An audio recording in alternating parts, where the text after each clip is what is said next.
பச்சை மயில் வாகனனே சிவபால சுப்பிரமணியனே வா, இச்சையெல்லாம் உன்மேலே வைத்தேன், எல்லளவும் பயமில்லையே.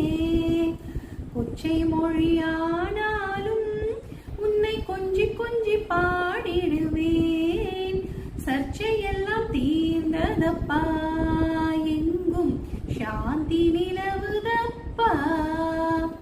நெஞ்சமதில் கோயில் சமைத்தேன், அதில் நேர்மை என்னும் தீபம் வைத்தேன், செஞ்சிலம்பு கொஞ்சிடவே வாணி சேவர் கொடி மயில் மீரா. அலை கடலோரத்திலே எங்கள் அன்பான சண்முகனே, அலையா மனம் தருவாய் உனக்கு அனந்த